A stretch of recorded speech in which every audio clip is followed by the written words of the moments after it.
Halo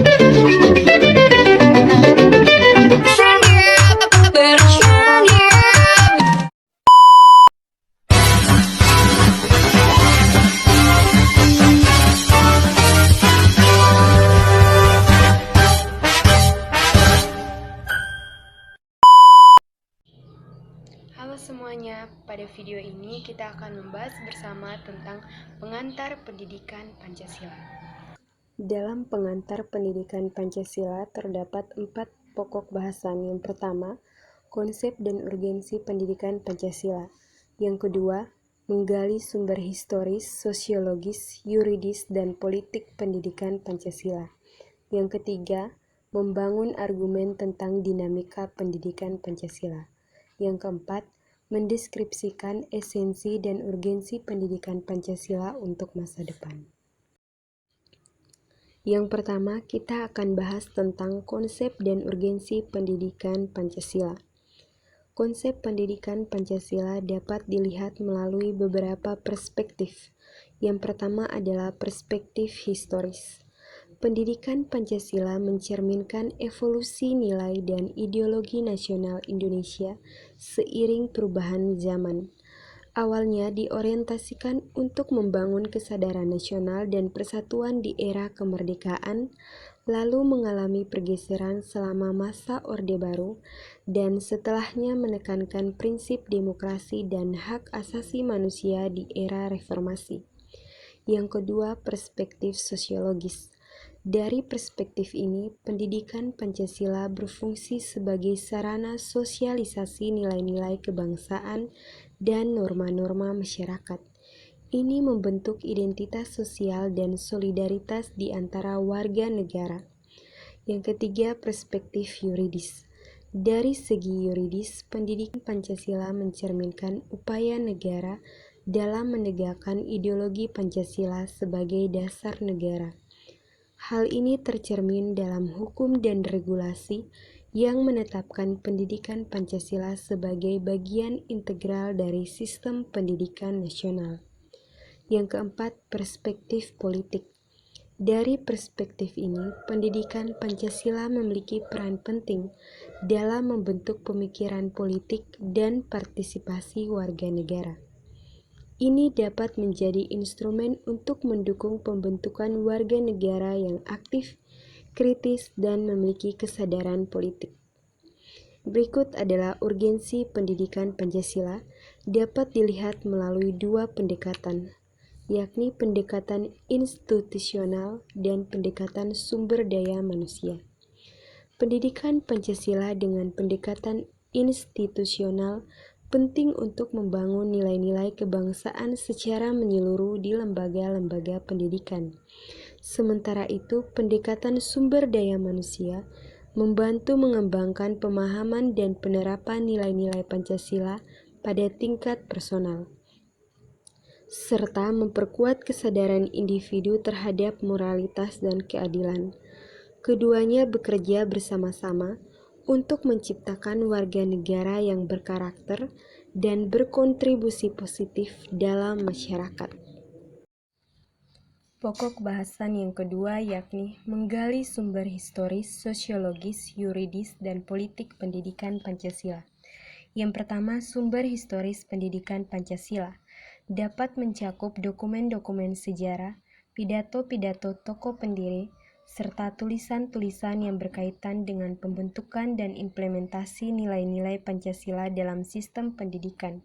Contohnya seperti dokumen konstitusi dan pembukaan UUD 1945, pidato Soekarno dan Muhammad Hatta, dokumen sidang BPUPKI dan PPKI, serta arsip dan buku sejarah Indonesia.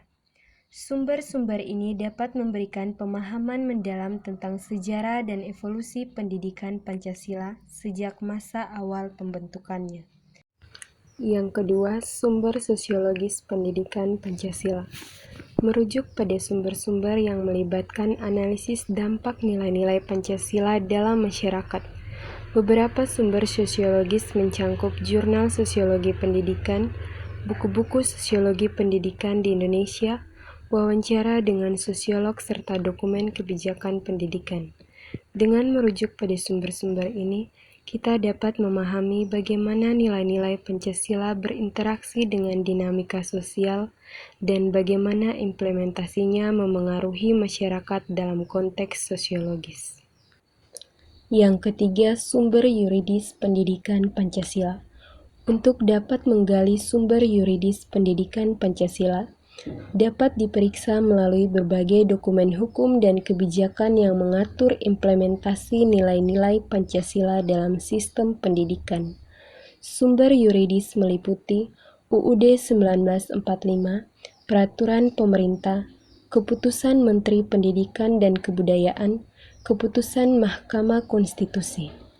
Dengan merujuk pada sumber-sumber hukum ini, kita dapat memahami landasan yuridis yang mengatur pendidikan Pancasila di Indonesia, serta bagaimana nilai-nilai tersebut diintegrasikan ke dalam sistem pendidikan secara hukum. Yang keempat, sumber politik pendidikan Pancasila. Ini merujuk pada sumber-sumber yang membahas pengaruh dan kebijakan politik terhadap implementasi nilai-nilai Pancasila dalam konteks pendidikan. Beberapa sumber politik meliputi pidato dan pernyataan pemerintah, dokumen kebijakan pendidikan, dokumen partai politik, serta wawancara dengan pejabat pemerintah. Dengan menggali sumber ini, kita dapat memahami dengan baik tentang bagaimana faktor politik perumusan dan implementasi kebijakan pendidikan Pancasila dalam konteks politik Indonesia. Pokok bahasan yang ketiga yakni membangun argumen tentang dinamika pendidikan Pancasila. Dinamika pendidikan Pancasila dapat dilihat dari beberapa aspek. Yang pertama, aspek historis. Pembentukan dasar Pancasila dimulai sejak awal abad ke-20, di mana para pemikir dan tokoh nasional seperti Bung Karno dan Bung Hatta memainkan peran penting. Kemudian Pancasila menjadi dasar filosofis bagi perjuangan kemerdekaan Indonesia melawan penjajah. Dan pada masa awal kemerdekaan, melibatkan usaha pemurnian dan penguatan Pancasila sebagai pandangan hidup negara. Lalu pada masa Orde Lama, Pancasila diakui sebagai ideologi negara dan diatur lebih lanjut dalam konsep Pancasila sebagai dasar negara. Setelah itu pada masa Orde Baru, Pancasila menjadi alat politik untuk konsolidasi kekuasaan. Dan pada masa reformasi, peran Pancasila dalam pembangunan negara tetap diakui. Dinamika ini mencerminkan evolusi Pancasila dari masa ke masa, mencari keseimbangan antara kebutuhan konteks historis dan perkembangan masyarakat. Yang berikut, dinamika pendidikan Pancasila dilihat dari aspek kurikuler.